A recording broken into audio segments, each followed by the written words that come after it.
Good evening, good afternoon, good morning, good day, free enterprise fans, and welcome to the first official true free enterprise 3 race that is being held between AsmadiGames and JMech the Librarian.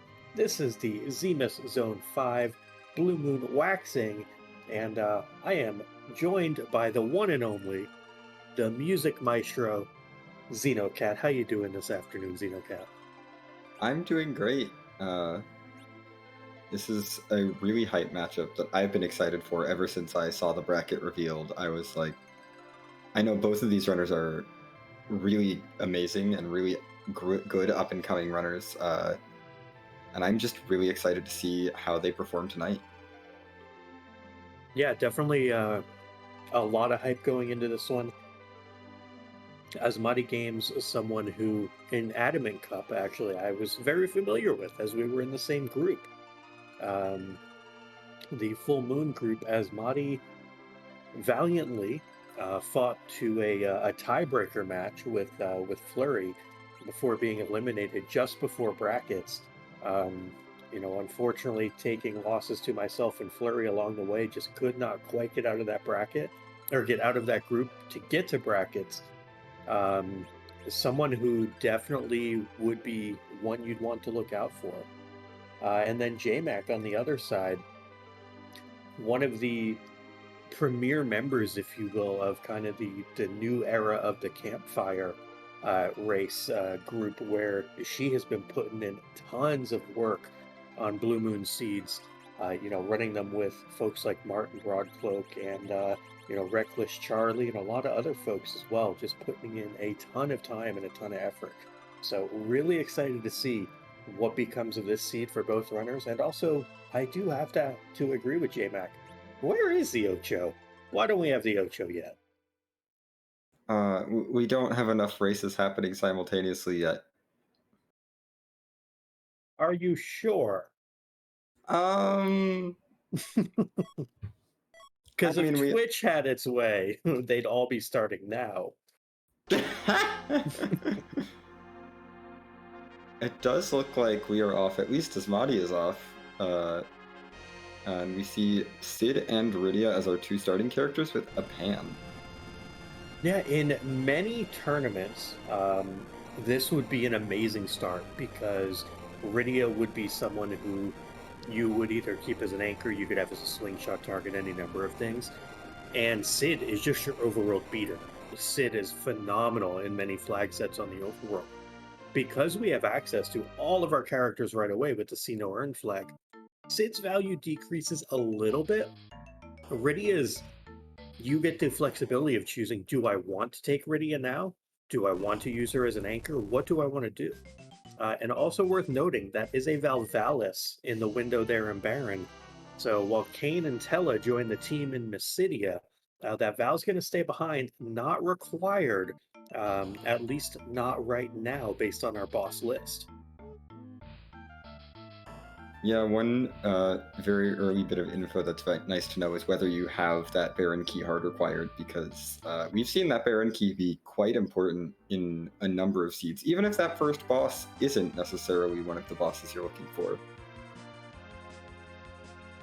Yeah, there have been seeds that have, and this is oversimplifying it, have come down to a Baron Key and a Darkness Crystal hunt. If you see one of those starting bosses, you're like, oh hey, that could be helpful for my squad because we need that as an objective, and kind of boils down to just finding those two.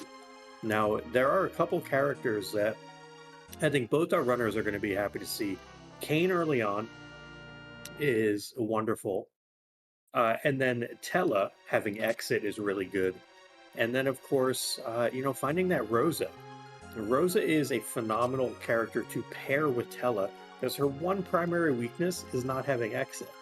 Tella rectifies that, which means you get the preeminent white mage, and oh hey, there's a random white spear just kind of hanging out in the watery pass for that cane. That's huge for our runners. Yeah, our runners will definitely appreciate that. Honestly, I don't hate how this party is looking. I mean, I'd probably be looking to swap out Rydia and Sid potentially.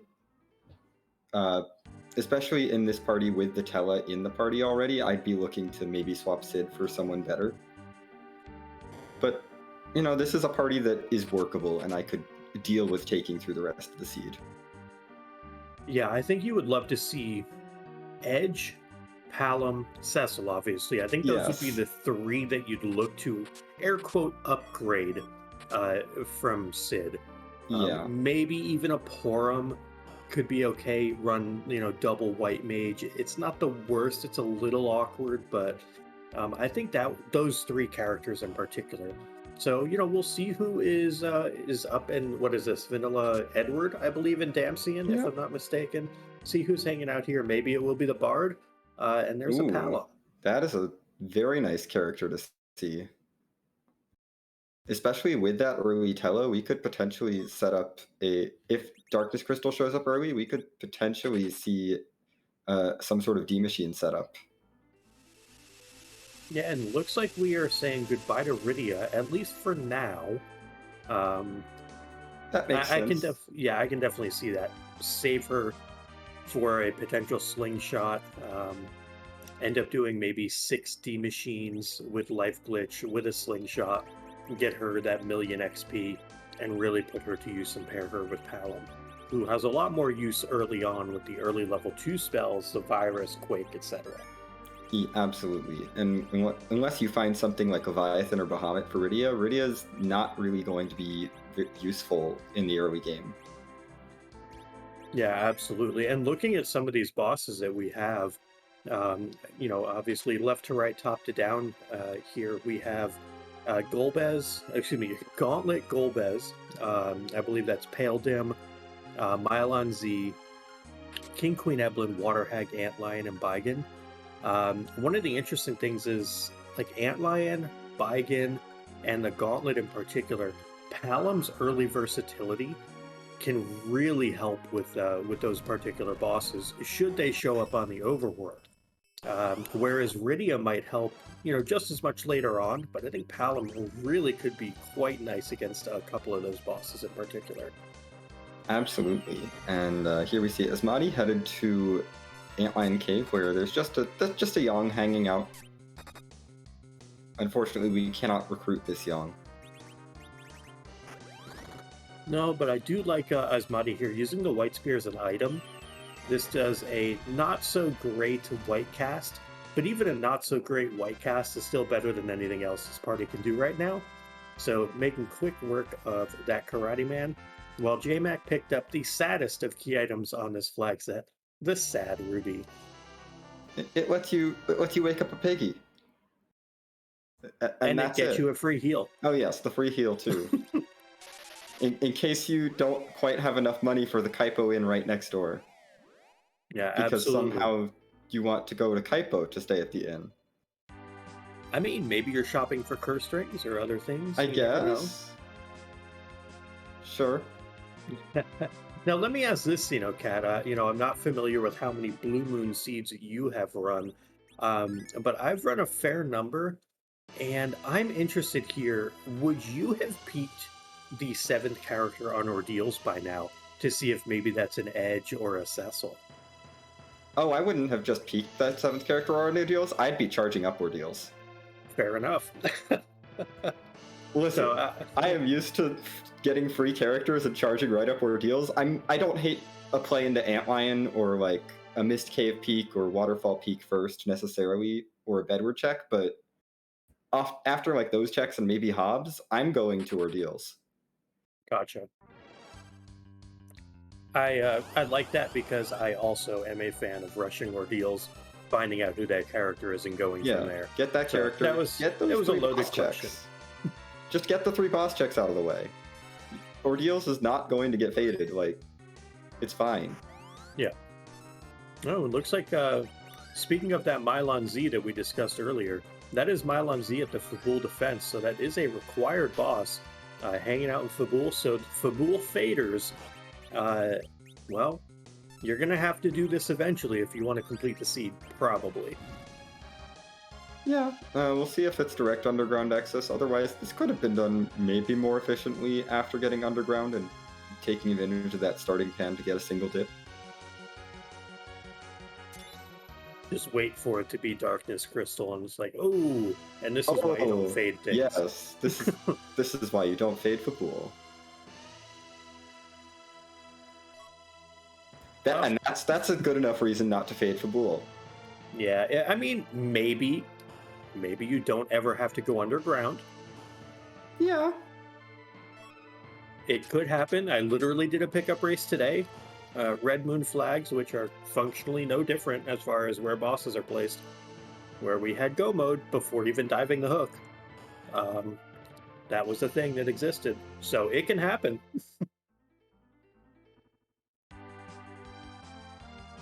Absolutely. But I think even if that happens, it kind of defeats the purpose of fading Fabul. Because then it's like, well, now I'm not even getting the nice single dip from of Sylph Cave into Fabul plus the Sheila checks. Oh, for sure. But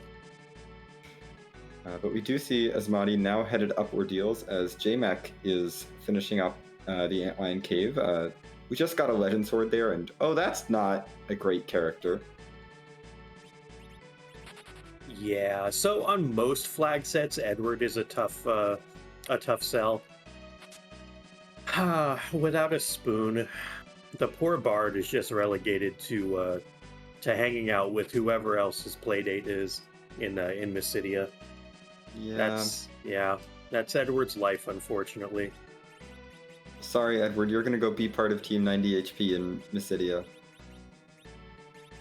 For now. For now. An early spoon, and I could definitely see Edward getting some play here. Oh, absolutely. But yeah, I think you keep Sid, but give me a spoon, and he's replacing Sid like yesterday. Oh yeah, 100%. Especially with the back row glitch on in the Blue Moon flags, it's a lot easier to take an Edward along than in Red Moon, where spoon is still on, I believe, but you don't get to do a back row glitch. So if you want Edward hitting with the spoon, he's got to be in the front row. Yeah, outside of like exactly Cecil and covering, where you're less likely to find the Holy Sword. Edward is a tough sell, even with a spoon on Red Moon. He basically needs a dedicated blink caster. Yeah. Or cover, and that's no. Does a lot of damage, but doing a lot of damage is easier to find on Blue Moon, which means also that spoon less likely to be good. Speaking of things that are good though, that's a Dwarf Axe. Dwarf Axe really huge for a couple reasons here. One, allows you to back row. Speaking of that back row glitch, back row cane. It's the only weapon outside of some sneaky edge shenanigans that will allow you to back row that cane. Secondly, -5 agility can really help out with Sid and give you a good functional anchor, which could be very handy for any number of situations. One thing it won't help with is this really annoying Asura fight that Asmadi has found up on Ordeals. Just super awkward with no good way to mage mash here. So I mean, I guess you can lifelock with the White Spear casts, but that's kind of gross. Yeah, I mean, that's a strategy that exists. It certainly is a strategy that exists. But it looks like Asmadi has the double Star Veil up, and so won't need to worry about it just reflecting spells onto Asura and gets through that fight. Yeah, and I think that's a good use of the Star Veils. One of the other things about the starting kits on the Blue Moon flags is that you get an abundance of Star Veils. And looking at the bosses that are required here, only Golbez actually requires some of the Star Veils to be used to really help out. In a pinch, if you really need, extra walls against a Vigan, for example, you can get walls cast on your own team by causing Vigan to use extra spells. So it's one of those situations where the Veils are not really necessary for a lot of what's required this seed. So I like the early use there to make that Asura fight pretty smooth, all things considered, for Asmadi. Absolutely. And we do see a Dark Knight Cecil on the back of Ordeals. This is the only Cecil we'll be seeing all seeds, so say goodbye to Cecil. Bye, Cecil.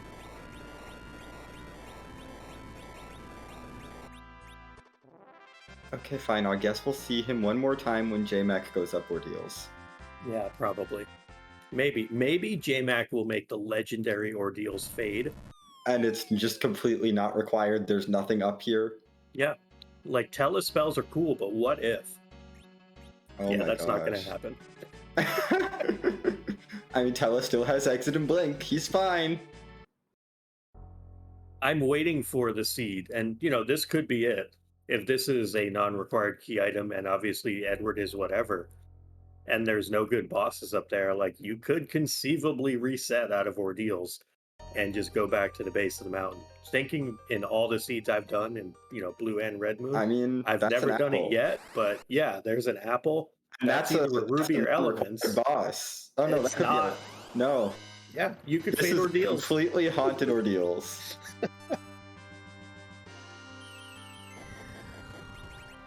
Again, we are very unlikely to see a reset out of Ordeals, Yeah, but no, we have Tele. We may as well just power funny. him up. Oh, that's amazing. I mean, if we didn't have Tele, I think you absolutely reset. Well, I guess the experience is nice too, but Yeah, the XP is nice. It's kind of hard to find early XP. So even popping a siren up here, if you don't actually do the fight, could be fairly useful. We don't see JMac going for the double Star Veil, it looks like, so this fight may take a little bit longer. And thankfully not Cure 4 locking, at least. Okay, we do see the second Star Veil go up. There we go. So JMac will be through this Asura fight as well. Both runners using the same tactics. And right now, AsmadiGames doing a little less looting, a little more in the way of progression checks. So we'll see if that loot advantage helps JMac out at all. yeah, I don't know if JMac has found anything really big other than that white spear, which is Asmadi also found, so that's not really an advantage at this point. Yeah, and also JMac does have that free key item that's been cashed in already, which looks like Asmadi is going to do now. I think JMac also peaked at the Odin at Miss Cave, which I believe Asmadi probably will be Yeah. routing in now, assuming he's going to be flying from Troya to Baron or somewhere like that. It just routes in real smooth right now. Yeah. I also did not see if Asmadi peaked the Hobbs boss, which is just the dolls. But I know JMac I don't believe so. peaked that.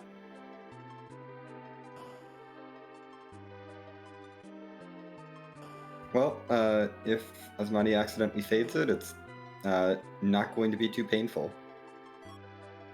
Yeah, and worth noting, JMac is physically attacking with that cane, whereas Asmadi was reflecting whites.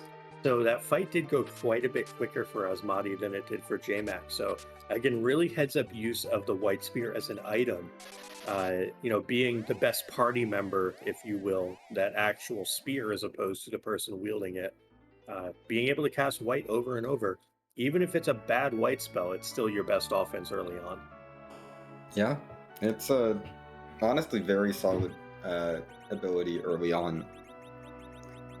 And I really like finding early white spears for that reason, if I have a cane.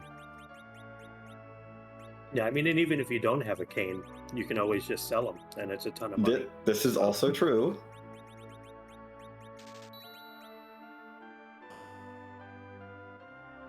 Heads up play there by Asmadi, refilling the Star Veil counter. Yeah. Going from 4 now back to up to 7. It's a much more comfortable number. You can use a lot of them on Wyvern on Golbez now. And picking up some Cure 3s also. I don't even think he bothered to check the weapon and armor shop, just was full on for the items there.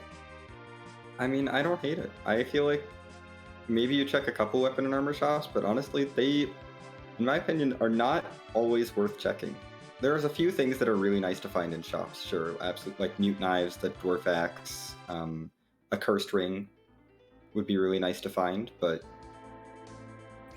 maybe some runners just decide that looking for those things might just not be worth the time. Yeah, absolutely. And speaking of looking for things and fading things that might not be worth the time, I wonder if we're getting an actual full-on hook dive here from Asmadi, or if we're looking for things to use maybe an Eblan Castle. Um, Well, Looks like we were looking for something particular and we didn't like what we saw. no, we Those got were Leviathan and Coffins. I mean, coffins are nice for Eblan though. You can use the coffins on Yeah. everything here, but what is it? The Staleman? The Staleman believe? and Skull Chests, everything there is immune to Coffins.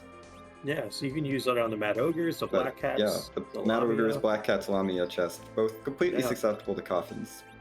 They're also susceptible to stone though, so if Tella decides to, well, Yes. not live his best Tella life, you don't necessarily need coffins. This is true. Oh, why would you go shopping for a curse string? There's a free one. Just find the curse ring, forehead. Yeah. And just go to Eblan Castle.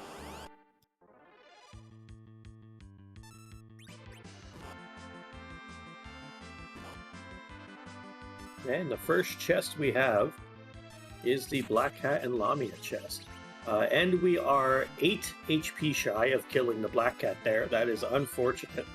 Fortunately, Thankfully, yeah, Buster was just hold. yeah, It's Buster fine. can be hold or death. One is far worse than the other. Good night, Tella. You tried.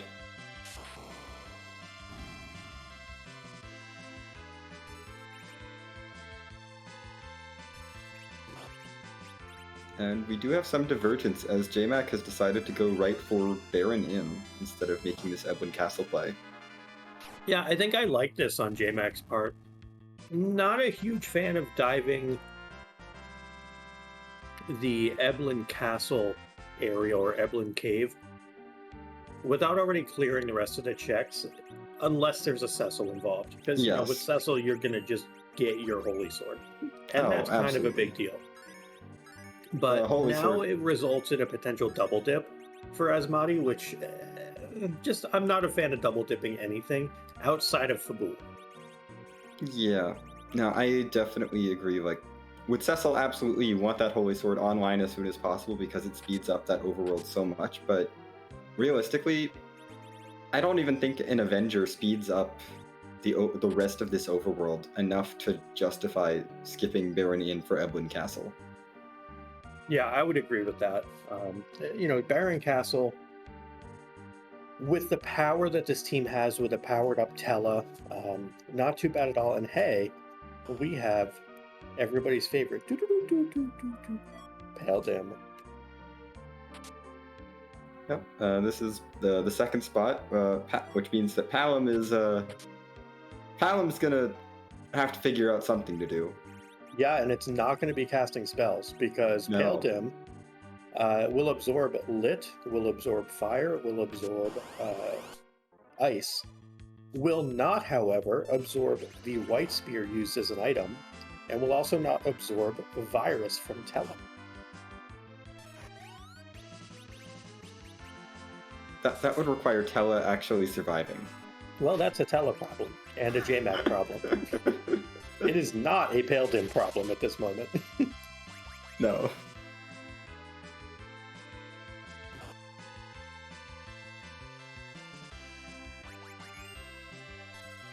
This is a little bit of an awkward fight, though, on JMAC's side. And again, one of the major differences between the runners is Asmadi, I think, has made much better use of the White Spear. And I think that's really one of the defining early factors here is that he's just been able to leverage that White Spear used as an item so well. Really able to push that advantage of finding that White Spear. Yeah, absolutely.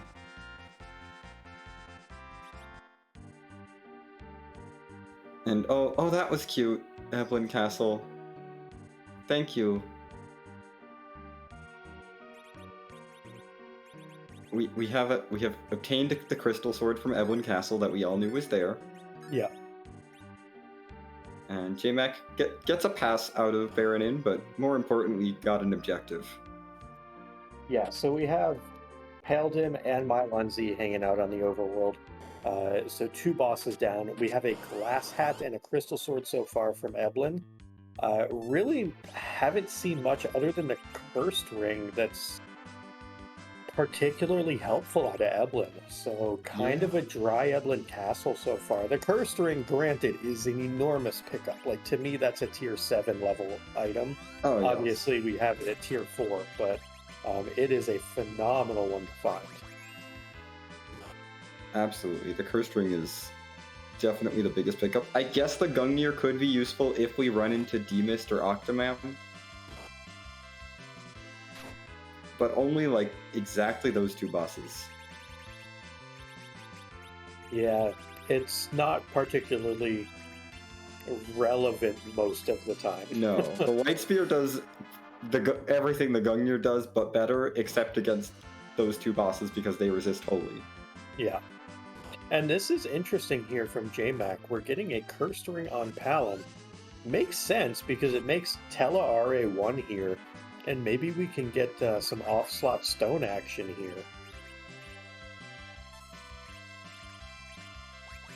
Yeah, I mean, Palom doesn't have all the spells, although it looks like she's switching it up. Oh, this is interesting. I mean, Cursed Ring Tela in the middle still has a decent chance of hitting a stone. I still would take my chances with the off-slot stone and a Cursed Tela, a Cursed Palom. Hopefully this Sid will deal enough damage with this Ogreax hit. That is not enough damage. No, that's not even close. Also, well, Bluster missed though. That's good. Eblan Castle, why do you have a glass hat for free? To match the one in the chest. In the chest, yeah. Yeah. It also decided to give us a free lightsaber. Yeah. Because, that's what we need. Yeah. We need a lightsaber. No. We don't. We don't have a holy man. We can't use any holy swords. Even if we did have a holy man, we already have a crystal sword. Okay, well, look, maybe we had to sell the crystal sword because times are tough, and we had to go with the light sword, and we had to buy a bunch of stuff. Like, maybe we were going reflect strats, and we needed to buy, like, 1 million sirens, and the crystal sword just had to go to fund it. Okay, I know, that's a huge stretch. I get it.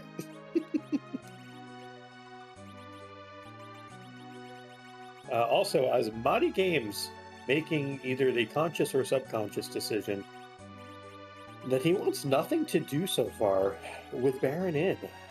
That is very interesting. Yeah, I really don't like fading Baron in. Just leaving that behind before going underground. It's not a lot of experience, and it's not. There's no character there because of See No earned, so you don't really get a whole lot of reward from it, but it is 2 boss checks. I am also a little concerned. We sold both a Blizzard and a Flame Spear on Asmadi's side. I would have loved to keep those around. I would at least the Blizzard Spear. I love keeping those elemental spears around. Flame that's Spear, potential cause for concern. Flame Spear I'm not as worried about because there's not too many things. There's not really bosses that we have left that are weak to fire. But I'd definitely be a little concerned about that Blizzard Spear if Rubicante shows up. Yeah, I believe we've seen Elements already, so... Yeah, Elements is gone, and my onesie... Elements is gone, which is really the one that you kind of want the fire for, because most of the things that are weak to fire are also weak to holy, except for the D-Lunars.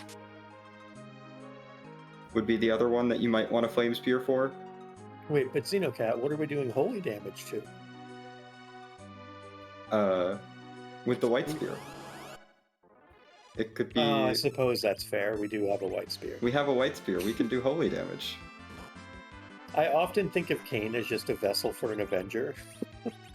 So I forget that he, has actual elemental uses outside of, Blizzard and Flame. Because he doesn't Kain has Thunder. access to holy. Yeah, I forget about the holy thing. Even though I've been talking about using a White Spear as an item for, the last 20 minutes.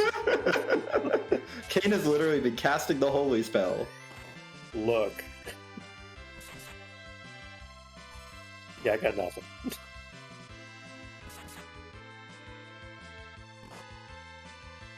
We have Ogreax Sid doing work on both runner sides, so although I guess we have Runax Sid now on Asmadi's side, but Ogreax Sid on JMAC's side. And let's see what these Stalemen give. That is a black shirt, which, I mean, Palom can equip, I guess. Cool. These trap chests are really putting the ish into Wildish. That's all I'm going to say. Yeah.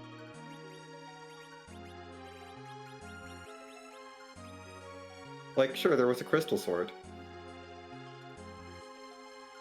Right, but there's no paladin. Yeah, but and that's it. There was a crystal sword, and there was nothing. And oh, that's not a boss you want to see at the Rubicante spot. Yeah, that's top 5 bosses I don't like seeing on the hook route. Bomb is rude. Yeah. And it's not going to get any less rude at any point. So, yeah. No, absolutely not. That is disgusting, and I want nothing to do with that. It'd be better with a Crystal Sword Cecil. But we don't have one. Yeah, I mean, at least we have Quake for when it splits. That's fair. Because it will split. I mean, maybe. Zerked up Ogreax Sid, zerked up White Spear Kane. Maybe we can push enough damage with a Quake, and a couple viruses or something that Bomb doesn't split. Maybe. Maybe? Probably not. I don't know. Yeah, I think we're seeing the full HP. I would imagine so, yeah. But we'll see from Asmadi, who is leaving no trap chest unopened so far, what these Mad Ogres give, and whether or not it's going to be of any help. As Hatella takes a big old nosedive there, 400 and change in the back row. And the Mad Ogre chest is done, so it's going to be a couple extra levels for Asmadi there. Going to get Blink on Rosa, which honestly for Bomb is pretty big. And that is another tier 5 out of a trap chest. That is an elixir. So what have we had? An elixir, a black shirt, a glass hat, a crystal sword, and an apple? That is not the selection you want on T Wildish. That's 1-8 and a bunch of duds. Yeah.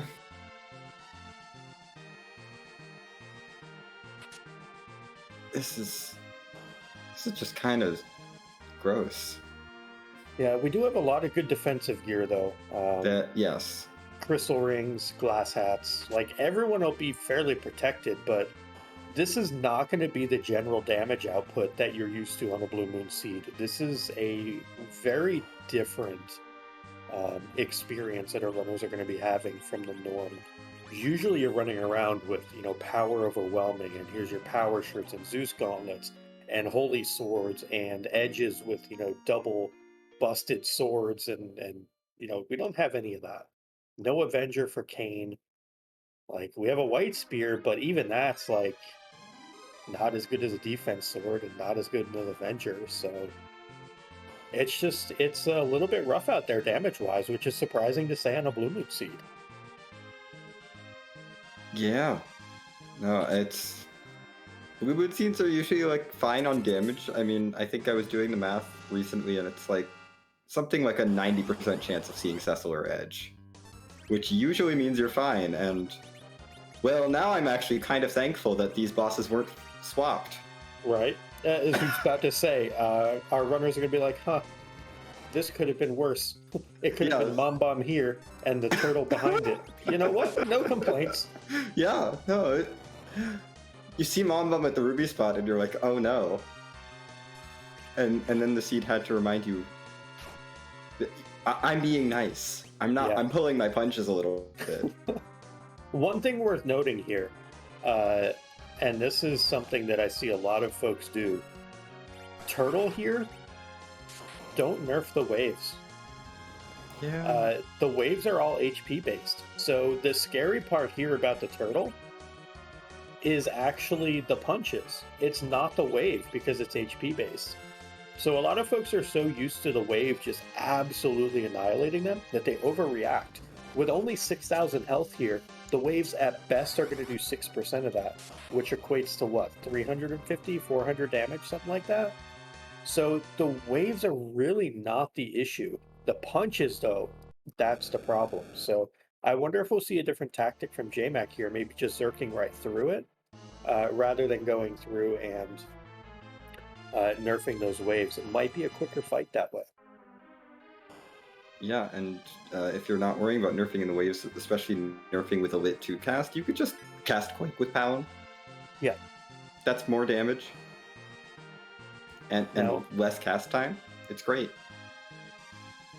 one very important thing that we have here, and this was highlighted just a couple moments ago, Asmadi has Blink on Rosa. JMac is 1 level shy. Rosa gets Blink at level 23, and that could be a potential issue. Yeah. Blink might be relevant for this. Although, on Asmadi's side, as Mombom just proved, Blink doesn't matter when your Rosa's dead from 1 punch. So, that's not ideal. Yes. Sometimes it's not good to put your mages in the front row. No, but putting the Zerkers in the front row is good. I mean, I get wanting to protect your Zerkers and being like, okay, I'm okay if the mages fall down, I just want to make sure my Zerkers don't take any damage. But at the same time, those mages aren't useless. Palom has Quake, Rose has got Blink, like they can contribute meaningfully to this fight.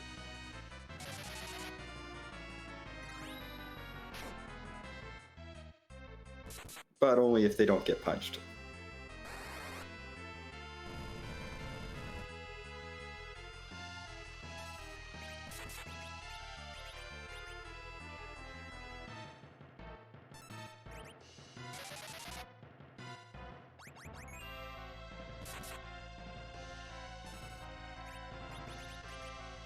But we do see Asmadi getting Rosa back up as the explode's coming out. Although I think that explode's gonna knock Rosa right back down. And JMac has made up a lot of time. As a reminder, JMac is on a just under a minute delay, 55-second delay compared to Asmadi. So honestly, JMac is hot on Asmadi's heels into this Mombom fight.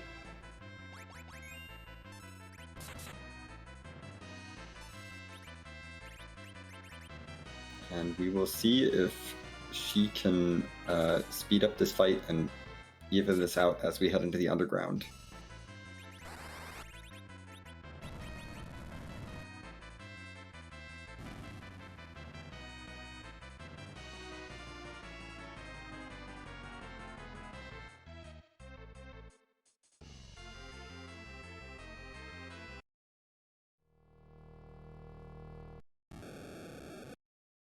But with that, Asmadi has made it underground and is pitfalling right around 36 minutes and 53 seconds.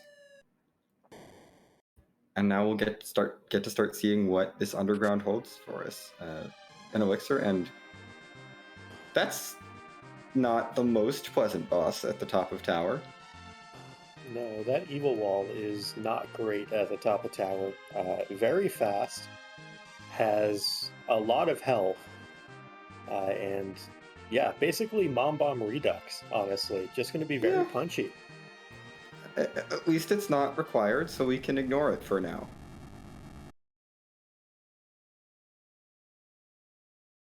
Until it's inevitably a vanilla tower key into like a darkness crystal.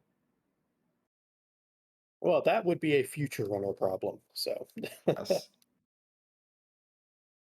Or what I actually want, a vanilla tower key into some other one-off key item, like a package or something, and the bosses at tower key and package are both required.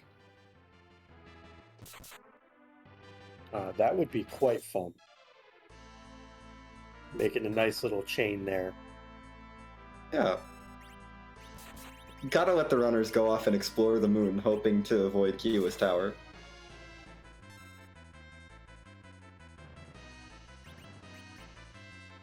And for those wondering what is happening at the moment, we are just getting the streams synced up.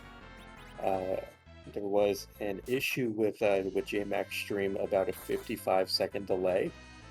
So Niabari, our wonderful restreamer, making sure that we are now at an even time sync here. So thank you to our wonderful restreamer Niabari for doing that.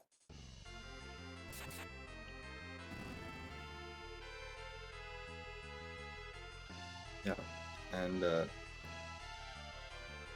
shout outs to our tracker Nitsky as well, pushing all the buttons and keeping us honest here in the booth, as JMac is through that mom bomb now and will be headed underground shortly.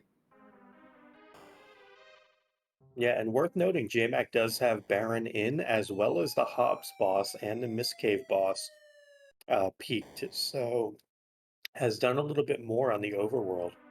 Yeah, and considering that was only a couple minutes behind through the pitfall, this is honestly very close. Yeah, I think we're neck and neck right now. This is, I mean, we knew this was going to be close coming in, and our runners are not disappointing so far. And Asmadi might be the runner of the people here. Audio visual, was that collection specialist? I think so. What is an audio visual collection specialist? I'm going to need a definition. Because I think of collection specialists and I think of things like credit cards and debt. So I assume that is not what this involves. No, I would assume it's someone who specializes in collecting audio and video. Wow, thanks, Xenocat. You're welcome. You are much like Porum in many of these seeds. You're helping. Exactly. Thank you, Nitsky. That's a good real definition.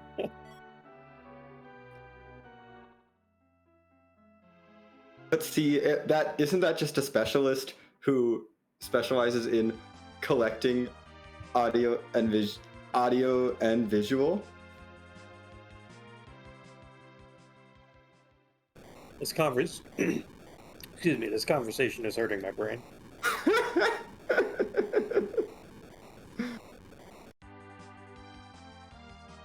Well, Asmadi has decided to stop for some eggs. Well, JMac has decided that she doesn't need eggs. She's going to Babool to go talk to Sheila.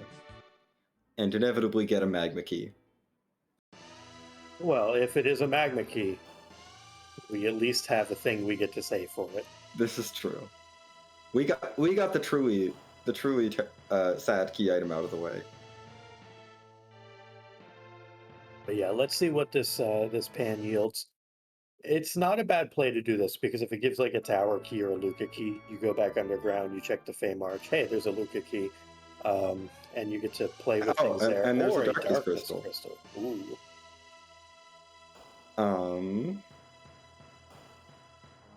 So we have access to a lot of bosses now.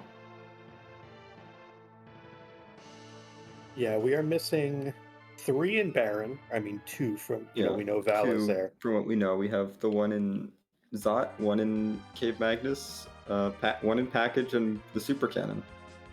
Yeah, I don't think we're close enough where we just run around face checking bosses. Yeah. Especially because we've only found 2 so far. Absolutely. I at least sit through a few main checks like Dwarf Castle with the warp glitch.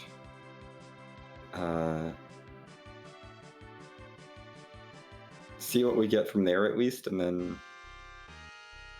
then I might be tempted to go into face check and freebie mode.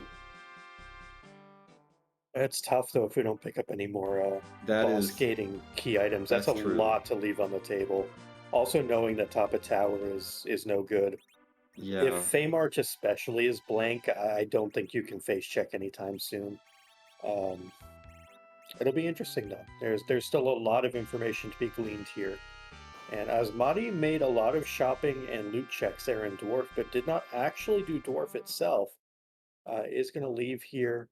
And I think, is that Ruby bouncing around there? I think that was Ruby bouncing around. Well, that Blizzard Spear that JMac, I believe, still has will definitely help here. That will certainly do some work against this Ruby. Yeah.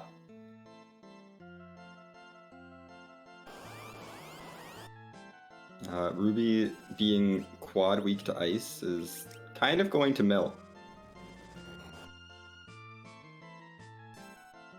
I like that because normally it's the ice that melts, but now it's the boss that melts. Yes. Don't know if the Blizzard Spear is equipped though. Well, we'll find out. One thing I would say is, yeah, that looked like white spear damage, but attacking here, yikes. This spot has pretty high magic. It also has pretty high attack power. This is just a spooky spot overall. It's I've heard some runners reference it as Baby Ogopogo spot. So definitely a scary one. And welcome on in, everyone, from Free Enterprise. Thank you very much for the raid. And please make sure no spoilers on your race, as we may have some folks here who would like to go back and watch that. Both of our runners have done the hook route, which was Kainatsu into Mom Bomb, which is a bit spicy. We have no Cecil and no Edge on this Blue Moon Seed. The damage output is a little paltry compared to normal, but we're making our way through things, still in pretty good time, to give y'all a general recap. And both runners, as you can see, are giving us the full leg experience today. Indeed. I'm a little concerned for JMac though, heading into the second fight with potentially only the 2 characters standing. Yeah, I would definitely agree with that. JMac taking some time, it looks like here, to life up and cure up. And I think that is warranted. Absolutely, especially with whatever Sparkle is here. Oh good, it's the D-Lunars. I don't know that that's good. No. No, I don't think it's good. This is... I hope your characters are over 40% HP, and JMac getting a script kill on Ruby. That's fun. Sometimes you just don't do quite enough damage, and then Ruby's like, I'm gonna talk at you because you missed. You failed to kill me by just a little bit, so now you have to sit through my speech. What is it, like 1,000 damage out of the 25,000 in vanilla? So you have to... Something I believe so. So here there's like right around 9,000, so you'd need to have like 300 or 400 health left. Yeah, it's pretty not... fun. You have to miss it by a fairly small amount. This is awkward having Palom down here. Because you really just want to cast Quake, and now if Palom isn't healed, he will die to the flames. We do have the walls going up. This is actually going to buy JMac some time, and it's a pretty smart way to handle this fight, because the viruses here are paltry.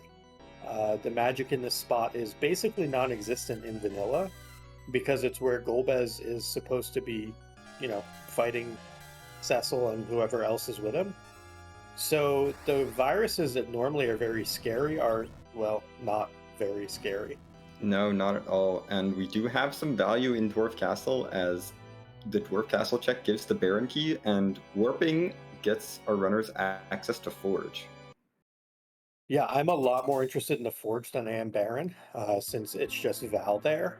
Maybe there's some stuff behind Baron, but I expect us to be forging as soon as humanly possible here. The chance to hit something for Sid or Kane is far, far too great. Even a really good harp for Eddie might bring him back into the fray here. Absolutely. And, there's a chance that we end up hitting something that's not as useful, but there's enough good opportunities to get a good weapon from this that it's definitely worth taking a peek at this. Yeah, and also, the cheeky chest behind the Coke stairs. You love to see it. Zeus gauntlets are really nice. Maybe even a Stardust Rod too. Yeah, I like these pickups from Asmadi here. And maybe selling enough to buy a second Zeus gauntlet. Just sold both rune axes. I don't know that that was intentional. There was a hesitation after doing that. I think he only wanted to sell one. We get an Artie bow purchase. I was not expecting That's that. interesting. Ooh. We got Sid's Excalibur. It's Sid time. Yeah, it's not a crystal sword. It's better than an Excal. It also deals lightning damage. That's a big pickup for this party. Yeah, absolutely. That is that has made this party from I guess we're dealing with White Spear Kane to okay, we can actually do some damage now. Yeah, that makes Sid the man here, and looks like we're buying some sirens on JMac's side. But we did not check the forge. I hope we get a forge check on JMac's side, but it doesn't look like it so far. This could be a defining feature of this race. One runner having access to a Thor hammer and the other not. That is really rough. Mm-hmm. That's basically like one runner spiking a holy sword out of Eblan Castle and the other one not.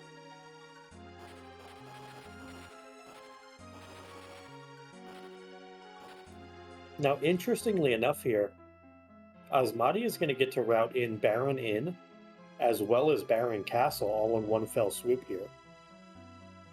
Yeah, that might actually be saving time as JMac finds the Earth Crystal for free in the Fey March. That also puts JMac at 9 key items. Very likely to get to 10 and grind up. And I wonder if we might see some change in party comp when it comes to be grind time. Yeah, I don't know. We did see that there is an objective in the Fey March. Don't know which one, because it's a blue rope, but we need both of them, so...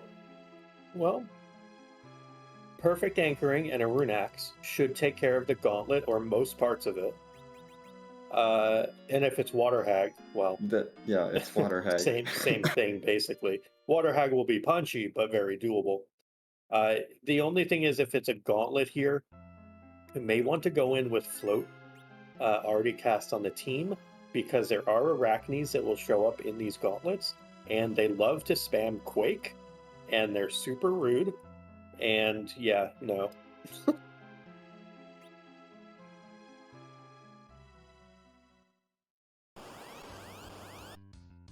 Yeah, so that is the gauntlet. So this is where you'd actually want to go into this fight with whoever has the rune axe being able to attack first and just blow out these conjurers. They have exactly 3,000 health. So they're fairly easy to kill with a rune axe. But we just may not have access to it anymore on JMac's side. So maybe we'll get a Rock Moth grind here for fun.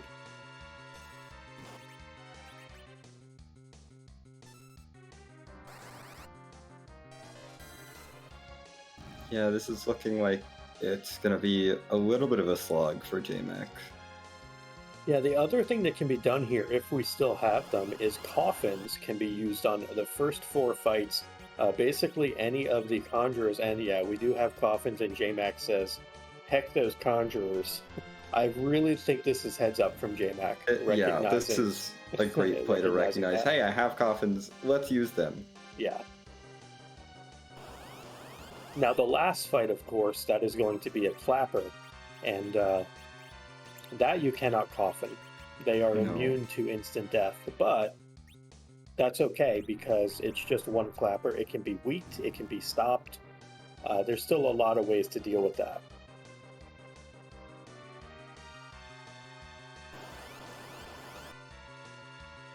Yeah, and interestingly, Asmadi did Baron in and then did not continue into Baron Castle. Instead, took a detour to Kaipo for some shopping. And checked Mist Cave. Yeah, might be thinking, hey, it's just Val there. I don't need to do it, but we know that you probably want at some point to do it. Baron representing 2 key items and 2 hidden bosses. I would be fairly keen on doing it. Oh, hey, I guess we haven't seen the waterfall yet. Yeah, I guess not, and that is pretty required. Yeah, that's a Baigen. Yeah, Baigen taking a shower. And there's the Quake, and there goes Baigen. And there's a Clapper on JMac's side, so this is fight 5 of the Gauntlet. We probably want to get a stopper a week off here. Because otherwise this could be a little bit awkward. But the Clapper is down, so JMac going to be lighting up that Gauntlet objective. Yeah, and we'll see if this Gauntlet had anything valuable behind it. Well, it has underground access. We can get underground now. Woo! Yeah, that is a 10th key item, though. It is, yeah. So that's the real value. The problem with that, and it's great, a 10th key item is wonderful. The problem is that's going to draw JMac further away from the Forge. Yeah. So yes, she's going to be able to go grind right now. Or check Luca right now. I'm a little surprised by this. I would want to be either doing my grind right away to get Nuke, or like check Forge for my Zerkers. But I also very much so subscribe to the grind early, grind often. So you give me 10 key items and mages, and I'm going to get Nuke.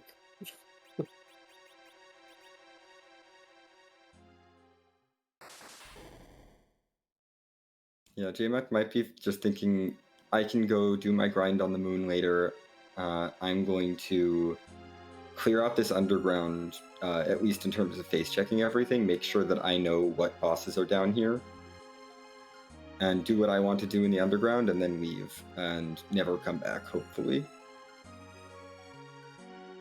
Yeah, I will say, I mean, I would be a little bit scared of, I mean, not that Antlion would hurt here particularly, but it would be so much faster to take on, let's say, exactly Antlion here with a grind than without. So I'm a little surprised not to see a grind before checking this, just on that off chance. Because if it's not one of your required bosses, you're resetting here, having done the warp glitch already. So I don't know. I just, again, I like getting Nuke, getting power overwhelming as quick as possible. And in JMac's case, we know that's going to be needed to keep up with that Thor hammer. As Asmadi now is also at 8 key items and is, going to be quickly approaching 10 himself once he goes down into the Fame Arch.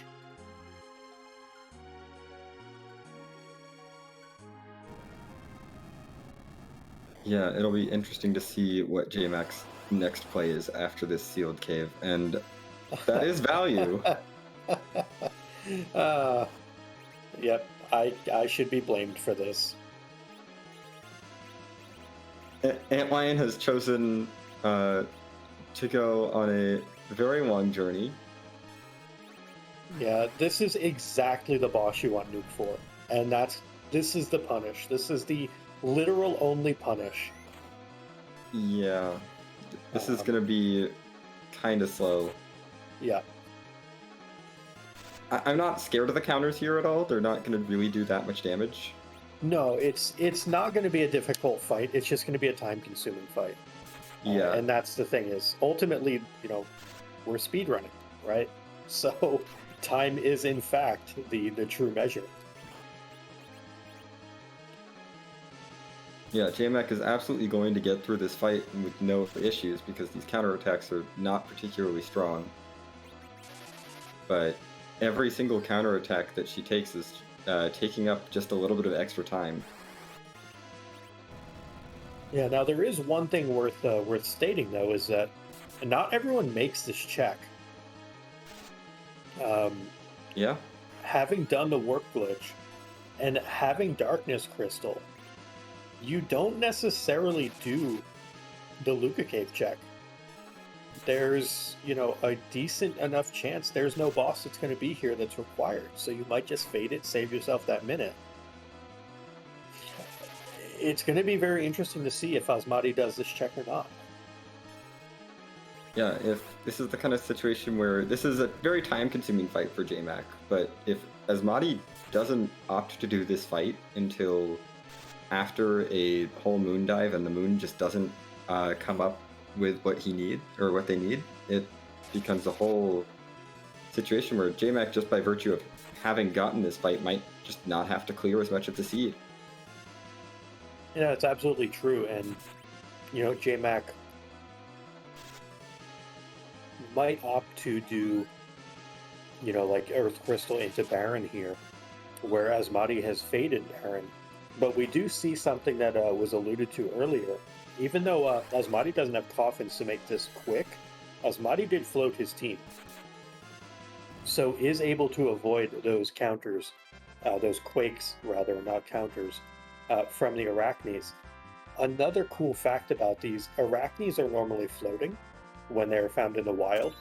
However, when summoned, they are no longer floating. Same with clappers. No bugs, only features. Yeah, they didn't know how to summon something that was also floating. It's fine. But anything that should be floating is still weak to air. True. Just not floating. Also worth noting, JMac, I'm sure this was completely intentional, went down to exactly 2 MP on Palom while casting Quakes to finish off that Antlion. Does not have the ability to warp now with said Palom, so has to use Tella. Thankfully does have a second source of warp, though. Well, Palom was busy using all of his MP to actually do damage and do useful things. Hey, Tella tried to cast a Blink on Rosa, and it might have landed, I don't know.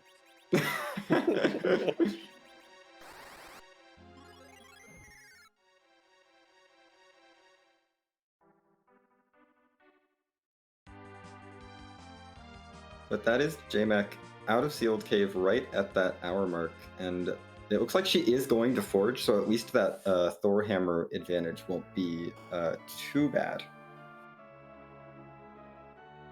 Yeah, that's definitely big to get our runners back to parity here, if you will. Asmadi going to be clearing out the gauntlet while JMac is forging. That's going to put Asmadi down an Antlion, up a Baigen. And I'm very curious to see where we go from here. That Thor Hammer, though, I have to imagine JMac very happy to see it as well. And we'll see if the shop gets peaked and if anything is purchased here. We do have Zeus gauntlets for sale.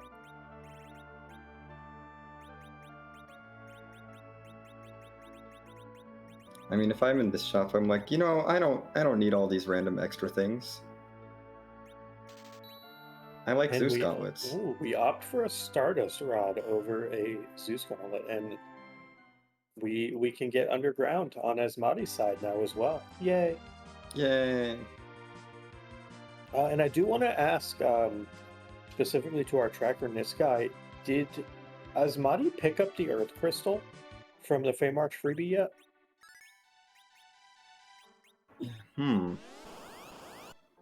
That could be interesting. He did? Okay.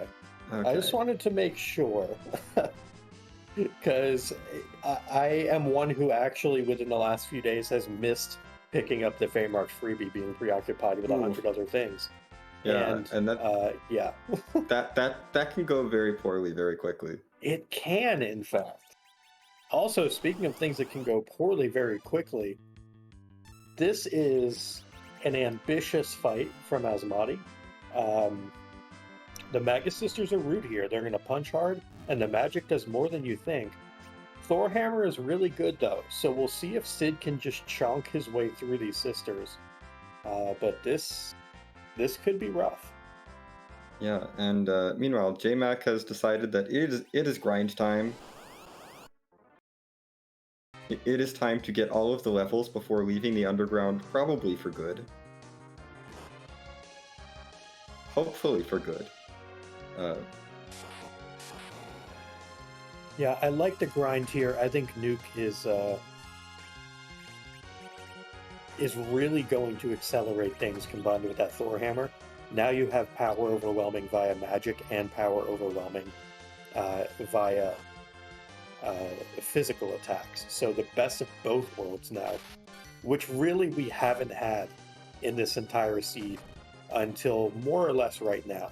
So our runners have done a great job of managing a very low power Blue Moon seed to this point, and now are going to finally get to flex a little bit.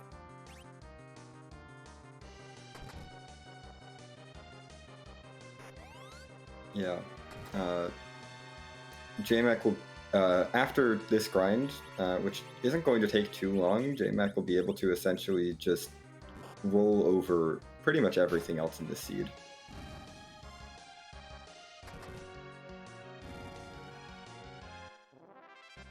Yeah, and Asmadi is able to get through those Magus Sisters. If this is not a Twin Harp, a package, or a Tower Key, though, this kind of would be a little hurtful. It is I a mean, Dragoon Spear. that makes eggs faster, I guess.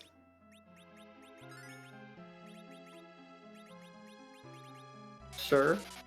Yeah, it makes eggs faster than using coffins, but I don't think it recoups the time No. spent on the Magus Sisters. So. No, definitely not. Although I don't think Asmadi had the coffins. That's true. So And Asmadi Thorhammer, well, it is great. Does do lightning elemental damage, and eggs are resistant to lightning. That is true. And this is a potential concern. Asmadi leaving the underground does not check Luca, which means we could be looking at an Antlion fade here unintentionally from Asmadi. Most seeds you're going to be fine with this play. This is not the seed. No. No, this is not the seed to fade Sealed Cave.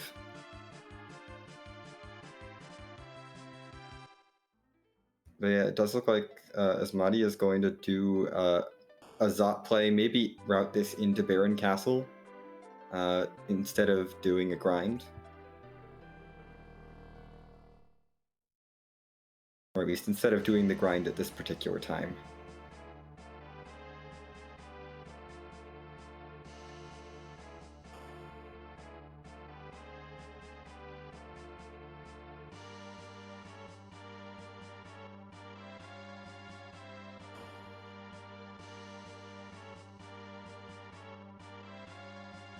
And it looks like JMac has run out of coffins.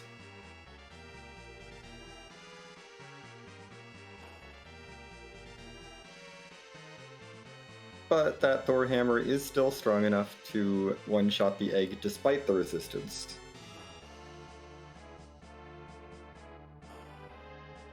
Yep, Sid is still strong, and the Thorhammer is also strong.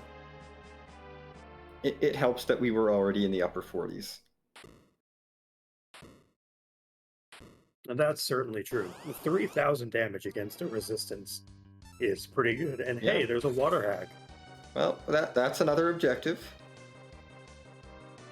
So that's nice.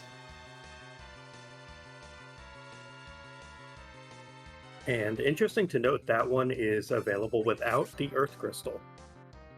So even had our runners forgotten the Earth Crystal from the Feymarch freebie, you would still be able to have access to this water hag.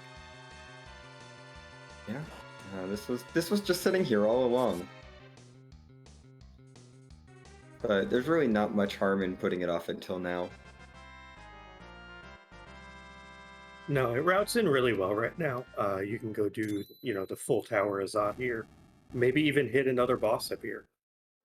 Find Golbez or King Queen and be in a good spot.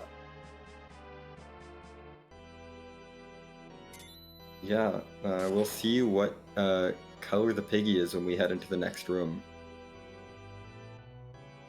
Yep, the pig meta is one of the new favorite games that we get to play based on the color of the ears.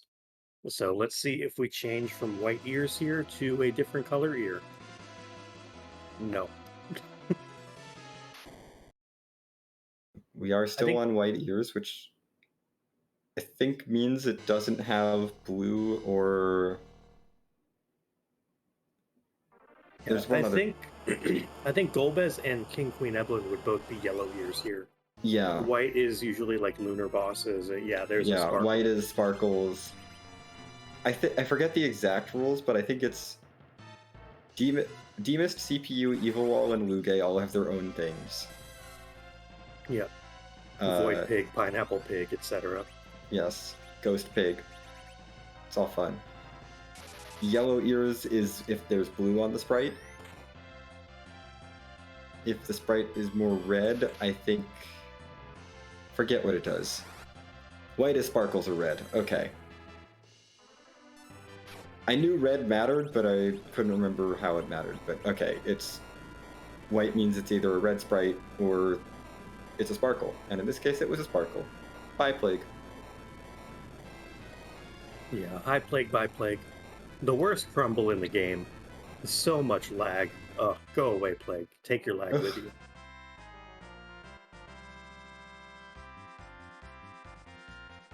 Sometimes I just love maximizing lag by casting Leviathan against Plague. No. It's so much fun. Yeah, it's fun 12 years from now when it resolves. If you're into that.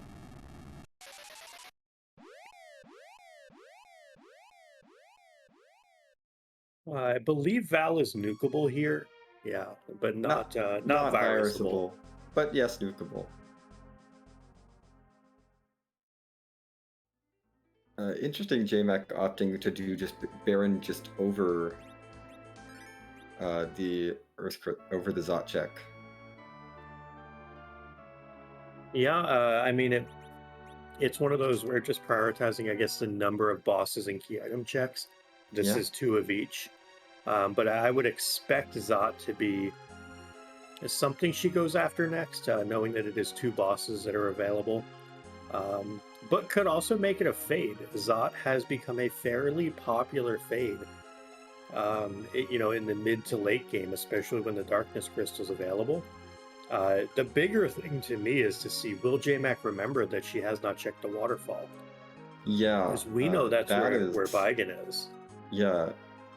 This seed could get really interesting if JMac forgets about the waterfall and Asmadi forgets about the sealed cave. Yeah, we could have each runner kind of eschewing one check, whether intentional or not, which could lead to some high drama in the end. But JMac is through that Octoman that was on the throne. Asmadi joining her in Baron Castle. The difference is JMac is fully grinded. Yeah, JMac is fully grinded. Asmadi has done Zot. And Asmadi did get a key item from Zot.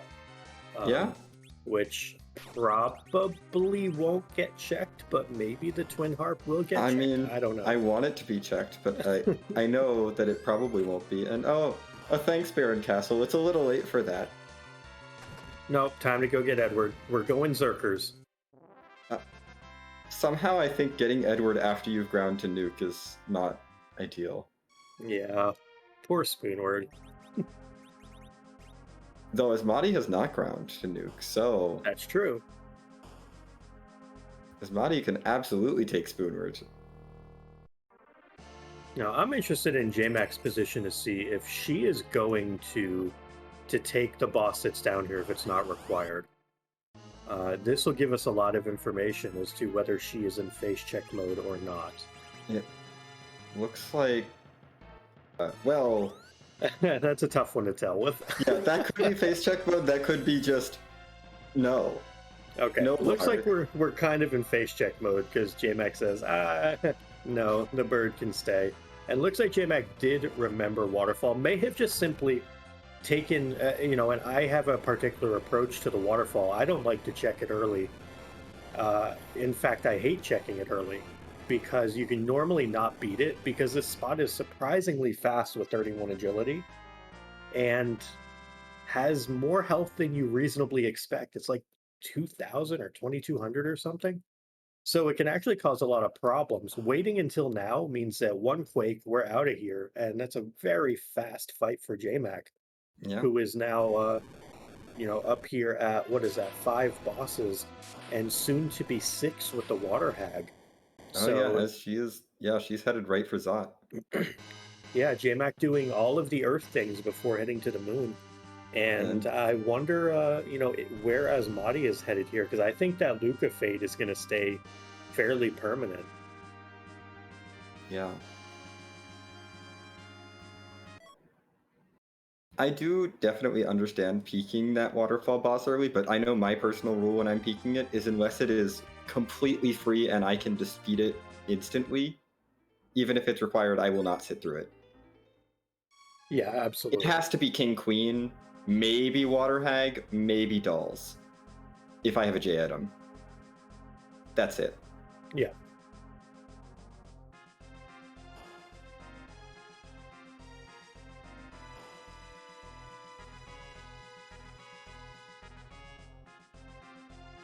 But we do have Asmadi making their way down to the Wyvern, and we'll see, is there a take here or is there a reset? I would expect another reset here. That I mean, Asmadi is taking, well, taking a Mega Nuke? taking a Mega Nuke to the face. Which is, I mean, I would, especially in Asmadi's position, it's almost guaranteed that you're not going to have to fight through any more non-required bosses. Yeah, and it looks like, 2 major developments here. 1, no one's going to fight Wyvern. 2, we're getting music. I mean, this makes me happy. I will say I'm very surprised. With the moon open, with a grind open, with sealed cave open, which is about half to a third of the time of this check, I'm very surprised. Especially with the limited key item payout from this. Yeah, you're looking for a 2-outer here, basically. There's only the package and the tower key left that gate bosses for Asmadi. And with only two bosses remaining, you have access to 8 bosses on the moon, 1 in sealed cave. This is a rough check to me, just going by the book or going by the math. I'm happy we get to hear the music, but this is an interesting choice to me. Yeah, I don't even think I would be checking this unless I felt very behind. Yeah, and I don't feel like there's any reason for Asmadi to feel behind at this point. There hasn't. They've played really a great been, race. There hasn't been a bad wipe or anything. It's just been kind of slow, but that's the seed. That's just the seed. The seed has not been giving them the power that most Blue Moon seeds would give them.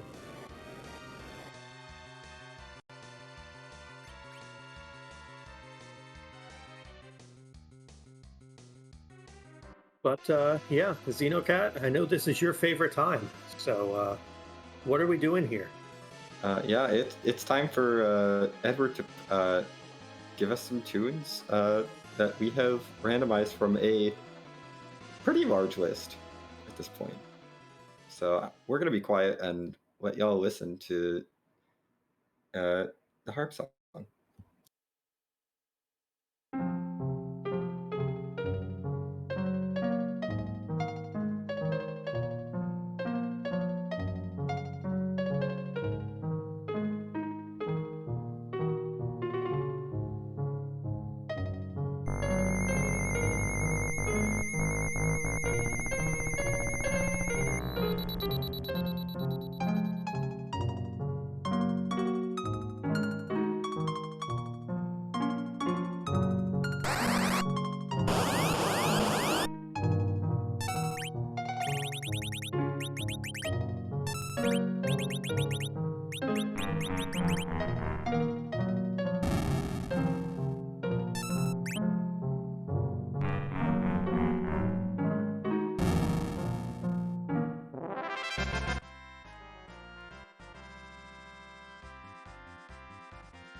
Well, that was a harp check. It happened. And, I mean, that's not a key item, but... I'm gonna make a weird, take a weird stance here. I would not take the time to keep the Avenger. We have Bacchus. We have a White Spear. Yeah, that's fair. and I love me some Avengers. I really, really do. I mean, you're an hour and 18 minutes into the seed. Is the Avenger going to save that much time over just Bacchusing a White Spear Cane? My thought is no. Major development here, though. JMac, well, was going to the moon. JMac? Oh. Oh, okay. We're getting double harp. I am very surprised by this. So this is one of those weird situations where I think both runners are playing from behind. And a lot of runners, not just in this game, but so many other games, get in their own head. There is no reason for either of these runners to think that they're behind. I think that they are playing against invisible opponents and playing against opponents on a pedestal instead of playing against a race that they are given. And that's one thing that I would love for more people to just play their game rather than play against some sort of perceived perfection. Neither of these runners has done anything wrong, and I think they're both making gamble plays that to me just don't make a ton of sense. Going by the math and going by the numbers, it just feels kind of awkward. I hope that we end up with our runners in a very close race at the end of this, but it's going to be super weird. There's going to be a lot of tension in the order that checks are done, and all of these sorts of things. So we do get an Edward pickup though on AsmadiGames' side. I am here for this. Yes, I'm a big fan of Spoonward, so I'm excited for the Spoonward pickup, especially since Asmadi has not grinded yet. So that Spoonward can get all of the levels as they head up to the moon. Yeah, and while we get those levels, most likely on Edward, other Edward will be playing harp songs, so Edward can level to Edward's music.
Alright, well, we did get to see City of Flickering Destruction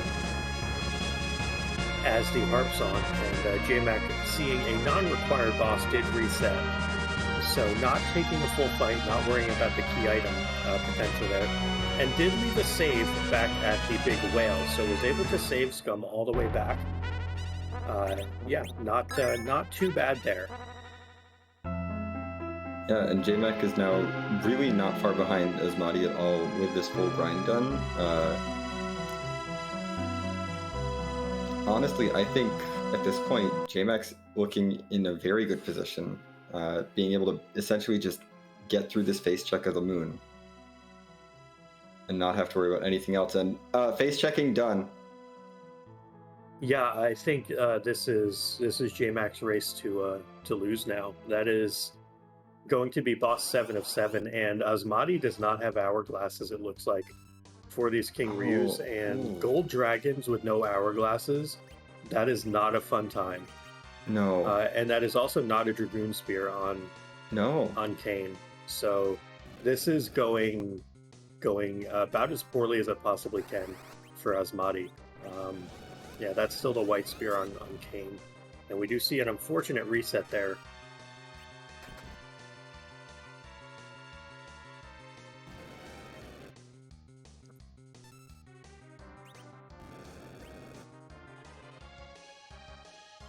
Yeah, this being one of those situations where gold dragons are fun and all, but sometimes eggs are just easier because they pose no threat. Yeah. Gold dragons are fine when you have the equipment to deal with them. Like you have that, you have an hourglass, you have access to weak or dragon killing gear, and you can take care of them quickly. But if you're not defeating a gold dragon in about a minute or so, it's probably, if you're not doing this fight in about 1 minute, you're probably better off doing eggs. Yeah.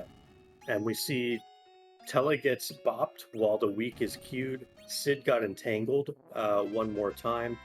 I don't like the looks of this for Asmadi. This grind is getting away from him in a hurry. Really highlighting, again, how dangerous these King Ryus are when you don't have hourglasses. Yeah. They're definitely worth a lot of experience, and they're great for that, but unless you have ways to get through them safely and quickly, they can just tear through your party and really make this fight drag on. Was that a pun?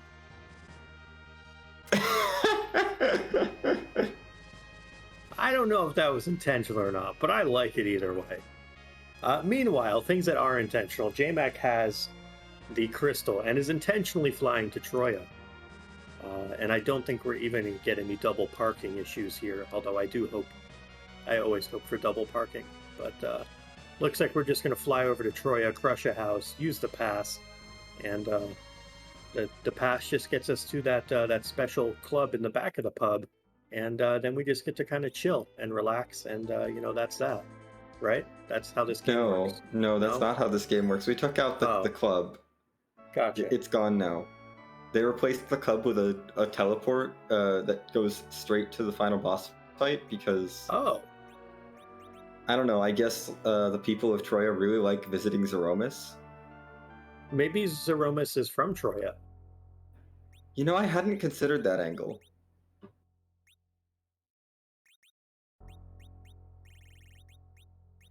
Maybe the teleporter isn't for people to visit Zeromus, it's for Zeromus to visit Troya. Exactly. It could be like, just a way for Zeromus to come say hi to mom or something. Just some sort of interstellar transport to be like, hi mom, hi dad, and then just kind of go back to, where Zeromus is. It only goes one way. Oh. So... Maybe Zeromus comes down to the blue planet to visit and then uses the teleporter to go home. Fair enough. Hey, Xenocat, what are all these Z flags in chat? Oh, I guess they're... This might have something to do with the fact that instead of moving the final boss around, because no, that's too much. Moving the final boss would lead to all sorts of fairly rude big bangs in various places. Instead of randomizing the location, we decided we needed to randomize something else about it. So Zeromus has well over 500 different sprites that you can put on, and so I believe the question that we like to ask in this community is, whose butt are we going to kick tonight? And does it have a hat? Is it cute? And is the butt cute? And is the hat cute? Yes, those are all. And does the hat have a butt? Yes, all of those are equally important. Does the hat have a butt? Does the butt have a hat? I don't know. These are all weird now. Does the hat have a hat? Yes. Well, it definitely has a hat, and it's cute. Yes, that is very cute. It has a hat. The hat is very cute.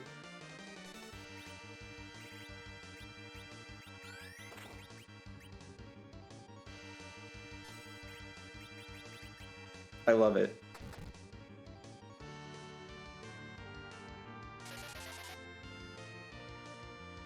That's a very good, colorful Z sprite, and Yes. I believe it checks all of the boxes. So Oh, yes. that's a fantastic, fantastic Z sprite for sure. Yeah, it even almost looks like the hat has its own hat. So it's checking That's boxes true. I didn't even know were boxes that needed to be checked. Yeah, it does kind of look like you know, the hat has a hat.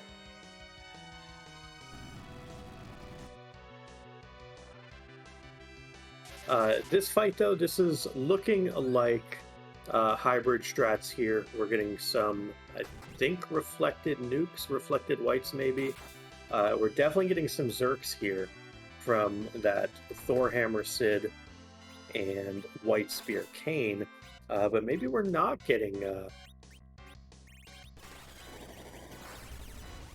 nukes here. Maybe we're just getting getting Zerks.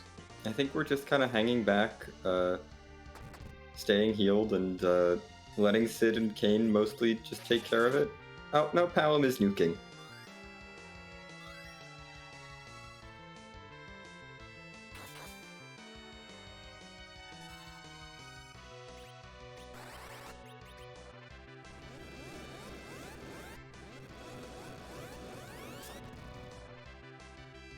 Well, I will say, this is one of my favorite parts about the flag set, where when Super Smith hits, you get to see things you would normally not otherwise see. Yes. Sid is absolutely doing work here. Oh, yeah. And I love that. Yeah, you really never really get to see Sid break like the 3.5K damage barrier with the weapons that he gets access to without the Super Smith flag. Yeah, seeing him do 4,600, you know, stuff like that with a Thor hammer is great. Like, I really enjoy the extra potential that some characters get from the Super Smith. So even though when it doesn't hit, it feels kind of bad, it's fun when it does hit. Yeah, it's nice to give Sid a chance to be like, oh, hey, you can actually become a primary Zerker. Sid never gets to be primary Zerker. Kane is used to being secondary Zerker, though. Yes, no, that's perfectly normal for Kane. This is just an average Tuesday for Kane, or average Wednesday, I should say. I'm gonna say Tuesday. Hold on.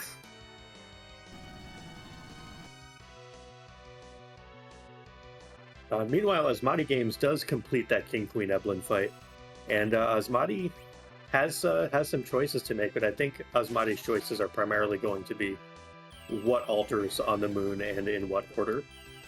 Where we know that Antline is just kind of hanging out in Sealed Cave. Oh, well, and there it is. Crack slash boom. Yeah, that is JMac done with this seed with an official time of 1 hour 31 minutes and 28 seconds. GG's to JMac, and we'll see about getting her in here for an interview.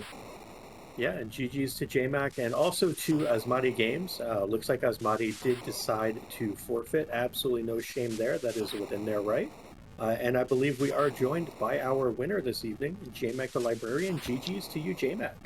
Thank you, thank you. How did y'all like that Z sprite? I giggled the whole time. So great. It checked all of the boxes for all the questions, and then checked boxes that we didn't even know we had about the Z sprite for all the questions. Yes, it did. Fantastic job, 10 Z sprite. And you know, fantastic run from you as well. Take us through, because I just heard you kind of heavily breathe there, so I assume there's been a little stress maybe alleviated. Where was your mind at, you know, going through that seed kind of as it progressed? So all day today, even while I was working, I was running through my opening plans and just making sure that I knew. I've been really anxious the last 24 hours for zero reason at all.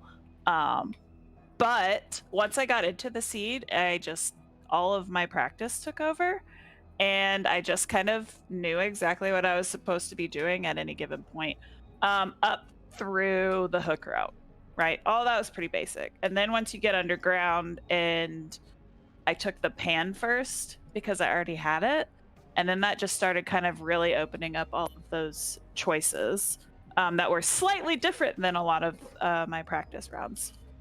But I did feel really confident in my decision making, and I'm really glad I checked Luca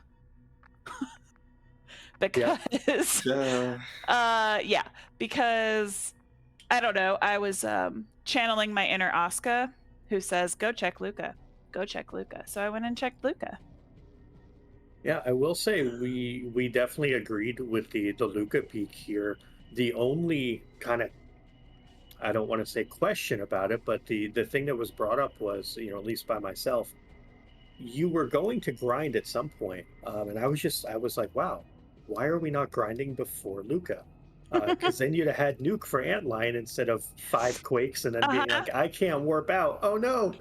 But you You still want to could. know why I didn't grind before Luca? Because I hadn't marked my sad ruby, so I didn't realize I had 10 key items Oh, till I got in Luca Cave. that makes So yeah. sense.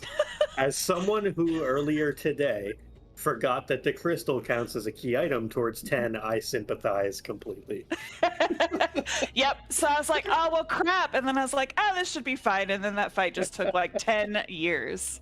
Yep. So So speaking of things taking 10 years, you didn't have an Edge, you didn't have a Cecil.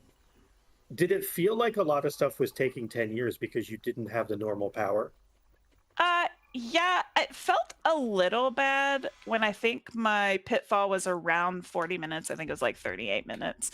And that felt a little long in comparison. I like to try and be like under 35 if I'm looting Eblan. That's just kind of been my average. So it just kind of felt like everything was just a little bit sloggy. But I also knew that like with my party comp, I knew it was feeling slow, but it wasn't slow for the party comp, so it didn't like go to my head, which is good. I kept very calm with that. Yeah, there's only so much you can do when White Spear Kane and Palom are your characters. Yep. I was really happy for the couple of glass hats, though. That really helped. Putting those on both Palom and Sid, just so that Sid could become that tank. So I knew even if he wasn't pushing out much power, he wasn't going to die anytime soon. How happy were you to see Mom Bomb being the second boss of the hook route instead of Kanatsu? Well, I'm glad that was flipped. If you had asked me that 6 months ago, I would have been like freaking out Kanatsu is anywhere on the hook route, but like I am more confident in being able to take on Kanatsu in either of those two spots. But yeah, Mom Bomb is definitely way easier. Yeah, we were mentioning all you had to do to make that hook route just so much ruder was flip those two bosses. Yep. Yes, most definitely. So I'm glad that the seed was a little bit nice. Thank you to Niabari for rolling a nice seed. Pretty straightforward, actually. Yeah, I didn't even have to dive the LST. Yeah. Look, and I was like, do I need to go ahead and go? But I just decided to follow that chain and at this point, because I kind of felt like maybe I was probably a little bit behind Asmadi because Asmadi is just such a fantastic runner that I felt like I had to gamble slightly with my number percentage and go ahead and follow those chains on Earth rather than just, following the boss percentage on the moon.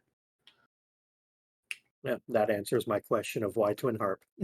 Yes. Okay, so number one, I know this is the first show on Free N3. So I felt like since I got the Twin Harp and I got it from Zot and I was already following that chain, we needed some music. So I kind of was throwing a little bit for content, just slightly. not like I wanted to go ahead and check that just because I wanted to follow that chain because I figured it wasn't going to be followed by my opponent. But also heard- like I wanted to put some music on Free N3's debut show. So if I ended up losing by a minute, I ended up losing by a minute. And I You heard gambled it on first. You heard it first here, folks. J-Mac willing to throw for content and still crush future opponents and past opponents. Yeah, watch out, world going forward. My goodness. Oh man. That's totally what you said. Yes, totally, 100% completely. We'll do it every single time. Well, J-Mac, I am out of questions. Xenocat, any other questions for our fantastic racer and winner this evening, J-Mac, the librarian? Not much I can think of unless you have any final thoughts on the seed, J-Mac. Just a shout out to AsmadiGames. He is a fierce competitor, and I knew I had to be on my A game to be able to beat him, and that was kind of my motivation for the last few days and for the race tonight. So definite shout outs to him. I'm wishing him well in the waning bracket. And thank you to Possum and to Xenocat. I very much look forward to watching this back and hearing your comms. I learned so much from both of you. And so I'm really excited to keep learning more. Thank you, Nitzy, for pushing buttons. Thank you, Niabari, for rolling a seed that I actually felt confident on and beat in under 1 hour and 35 minutes. So I appreciate all of your support, and I guess I'm moving on to the round of 32. Woo woo. Yeah, GG's and very well done once again. Thank you so much. Y'all have a good night. You as well. That, I think, is going to do it for us here tonight. Asmadi has declined the interview. But we will be heading over to Free Enterprise 2, which has the Red Moon race between Direwolf and Night Dew in the Red Moon round of 32. As a reminder, don't spoil the results of this race. We have newspapers. We will use them. We are not afraid. But let's go head over there and cheer those folks on. Yeah, and one last time, huge thank you to J-Mac and Asmadi, our runners this evening. Great job to both of them. Niabari for restreaming. Nitsky for doing the tracking and keeping us all honest with those buttons. And Xenocat, thank you for being a fantastic co-commentator. And remember, y'all, also, there are a host of other races happening tomorrow as well. 5 different restreamed races. So tons of Free Enterprise action coming up, not just with the race we're about to go see, but also a ton more tomorrow. So we'll definitely catch y'all around. Yep.